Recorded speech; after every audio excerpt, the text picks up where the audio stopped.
இப்போ நீ என் கூட வரலனா நான் உன் கூட பேசவே மாட்டோம் சுரபி. ஒருவேளை விக்ரம் உண்மையாவே அங்க வீடு வாங்கி இருந்தா நாம இனியும் நெய்பர்ஸா இருக்கலாமே. வாங்க போகலாம் என்று லலிதா சிரித்துக்கொண்டே எழுந்தார். அப்போது விக்ரமை முறைத்து பார்த்த ரேவந்த், நீ என்ன முட்டாளா? எதுக்காக எங்க கூட மோதி மூக்க உடைச்சுக்க நினைக்கிற என்று கேட்டான்.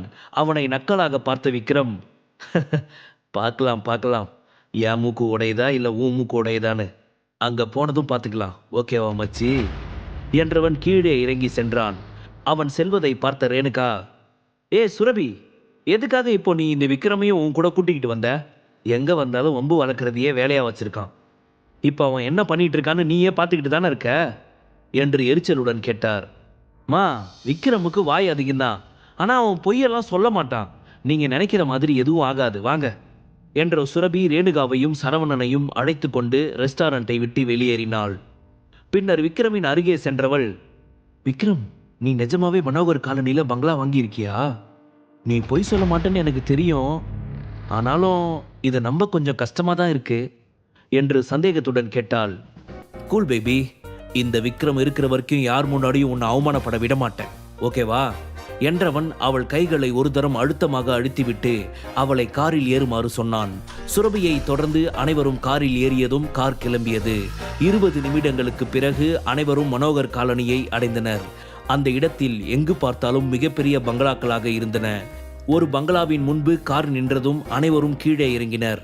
அப்போது விக்ரமின் புறம் திரும்பிய ரேவந்த், விக்ரம், நீ இங்க வாங்கின வீடு எங்க இருக்கு? வா, உன்னோட அந்த பெரிய மாளிகைக்கு போகலாமா என்று நக்கலாக சொன்னான். அப்போது அங்கு வந்து ஒரு கார் நின்றது. அந்த காரில் இருந்து குமார் இறங்கினார். அவரை பார்த்த ரேவந்த் கை அசைத்தான். குமார் சார், இங்க என்ன பண்றீங்க என்று ரேவந்த் புன்னகையுடன் கேட்டான். அவனை மேலும் கீழும் பார்த்த குமார், ஏய், யார் நீ என்றார். சார், உங்களுக்கு என்ன ஞாபகம் இல்லையா? நம்ம கம்பெனி மெயின் பிரான்ச்சில் கான்ஃபரன்ஸ் நடந்தப்ப நீங்க கூட என்ன பாராட்டினீங்களே. நான் ரேவந்த், காந்தி நகர் பிரான்ச்சோட மேனேஜர் என்று ரேவந்த் சொன்னான். என்னது, காந்தி நகர் பிரான்ச் மேனேஜரா என்று தன் புருவத்தை சுருக்கியபடி யோசித்த குமார் பின்னர், ஓ ரேவந்த், நீங்களா? நீங்க இங்க என்ன பண்றீங்க என்று கேட்டார். புது வீட்டை பார்க்கறதுக்கு குடும்பமா வந்திருக்கோம் சார், நீங்களும் எங்க கூட வந்தா நல்லா இருக்கும் என்று ரேவந்த் சொன்னார். ரேவந்த் சொன்னதை கண்டுகொள்ளாமல் குமார் விக்ரமை நோக்கி சென்றார். வணக்கம் விக்ரம் சார் என்று குமார் விக்ரமிடம் புன்னகையுடன் சொன்னார். வணக்கம் குமார் என்று விக்ரம் சொன்னான். என்னடா நடக்குதுங்க? இவர் எவ்வளவு பெரிய ஆளு, இவர் போய் விக்ரமை பார்த்து சார்னு சொல்றாரே என்று நினைத்த அனைவரும் விக்ரமை ஆச்சரியத்துடன் பார்த்தனர். விக்ரம் சார், இந்த ரேவந்த் எங்க கம்பெனியில தான் வேலை பார்க்குறான்.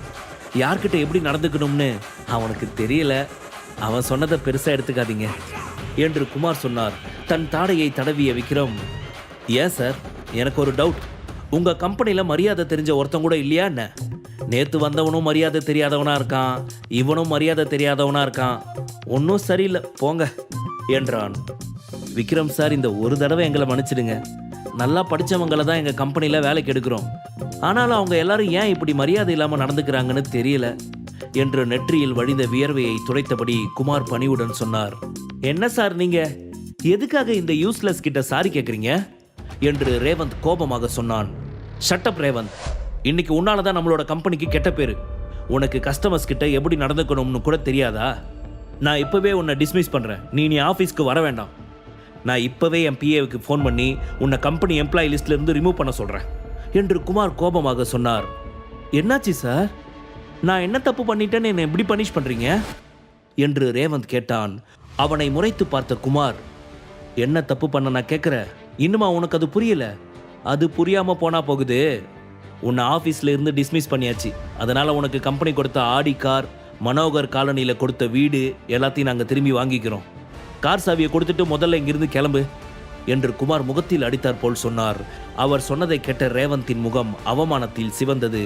வேறு வழி இல்லாமல் அவன் தன்னிடம் இருந்த சாவியை குமாரிடம் கொடுத்தான். விக்ரம் சார், ஆக்சிடென்ட்லி இப்படி ஒரு பிரச்சனை நடந்துருச்சு, இனி எங்கள் கம்பெனி சைடில் இருந்து உங்களுக்கு எந்த ப்ராப்ளமும் வராது என்று குமார் மரியாதையாக சொன்னார். பரவாயில்ல பரவாயில்ல என்று விக்ரம் பெருந்தன்மையுடன் சொன்னார். நல்ல வேலை விக்ரம் சார் கூல் ஆயிட்டாரு அப்பா என்று நினைத்த குமார் பெருமூச்சு வெளியேற்றினார். ஓகே குமார், அடுத்த பங்களா வாங்குற பிளான் பண்ணும்போது நான் உங்களை மீட் பண்ணுறேன் என்ற விக்ரம் குமாரின் கையை பற்றி குலுக்கினார். ஓகே சார், தேங்க்ஸ் என்ற குமார் விக்ரமிடம் கை குலுக்கிவிட்டு காரில் ஏறி கிளம்பினார். அவர் சென்றதும் சுரபியை பார்த்த விக்ரம், பேபி நம்ம போகலாமா என்று கேட்டான். எங்க? நம்ம புது வீட்டுக்கு தான் என்றவன் சுரபி, ரேணுகா, சரவணன் மூவரையும் அழைத்து கொண்டு புதிய வீட்டிற்கு சென்றான். அவர்கள் செல்வதை பார்த்த லலிதாவின் குடும்பத்தினர் தலைகுனிந்து நின்றனர். சிறிது தூரம் சென்றதும், ஏங்க அந்த லலிதாவோட மூஞ்ச பார்த்தீங்களா? அப்படியே சுண்டக்கா மாதிரி சுருங்கி போச்சு. அதை பார்த்ததும் என்னால் சிரிப்பை கண்ட்ரோல் பண்ணவே முடியல. எவ்வளவு திமிரா பேசிக்கிட்டு இருந்தாங்க, இப்போ பார்த்தீங்களா எப்படி நம்ம முன்னாடி தலை குனிஞ்சு நிற்கிறாங்கன்னு என்று ரேணுகா சொன்னார். சரவணன் மிகவும் மகிழ்ச்சியாக இருந்தார். அவர் மருமகன் சிறிது நாட்களுக்கு முன்புதான் சுரபிக்கு கார் வாங்கி கொடுத்திருந்தான். இப்போது வீடு வாங்கி இருக்கிறான். தன் குடும்பத்தை அவன் நன்றாக பார்த்து கொள்வான் என்ற நம்பிக்கை சரவணனுக்கு வந்தது. என்னம்மா ரொம்ப சந்தோஷமா இருக்க போல? ஆனா உன்னோட இந்த சந்தோஷத்துக்கு விக்ரம் தான் காரணம், அதை மறந்துடாத. அதனால இனி யார் முன்னாடியும் அவனை கேவலமா பேசாத என்று சுரபி தீவிரமாக சொன்னாள். ரொம்பத்தான் என்ற ரேணுகா பின்னர் விக்ரமிடம், அது சரி, உனக்கு எப்படி குமார தெரியும் என்று கேட்டார்.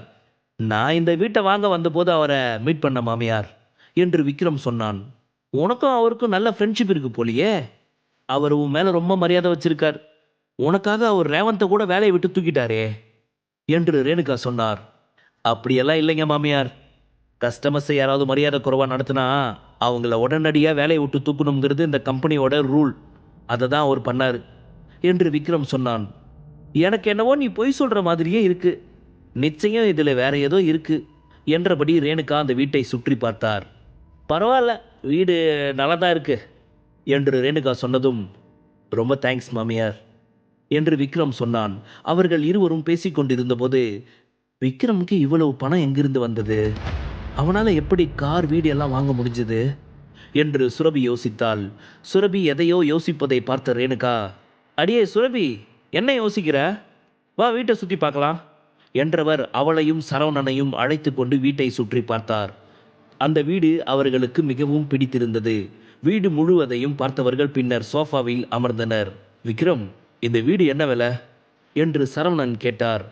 அது எதுக்கு மாமா இப்போ? நாம எப்போ இந்த வீட்டுக்கு ஷிஃப்ட் ஆகலாம் அதை சொல்லுங்க என்று விக்ரம் பேச்சை மாற்றினான். அது ஒன்றும் பிரச்சனை இல்லை விக்ரம், நான் உடனே பேக்கர்ஸ் அண்ட் மூவர்ஸ் கிட்ட பேசிடுறேன். நம்ம உடனே இந்த வீட்டுக்கு ஷிஃப்ட் ஆகிடலாம் என்று சரவணன் ஃபோனை எடுத்துக்கொண்டு வெளியே சென்றார். அவர் சென்றதும், இங்கே பாரு சுரபி, விக்ரம் இந்த வீட்டை உன்னோட பணத்தில் தான் வாங்கியிருக்கான். அதனால் இதெல்லாம் உன் பேரில் இருக்கான்னு செக் பண்ணிக்கோ என்று ரேணுகா சொன்னார். அவர் சொன்னதை கேட்ட சுரபி அதிர்ச்சி அடைந்தாள். முழு கதையையும் கேட்டு மகிழ பாக்கெட் FM ஆப்பை டவுன்லோட் செய்யுங்கள். லிங்க் டிஸ்கிரிப்ஷனில் கொடுக்கப்பட்டுள்ளது.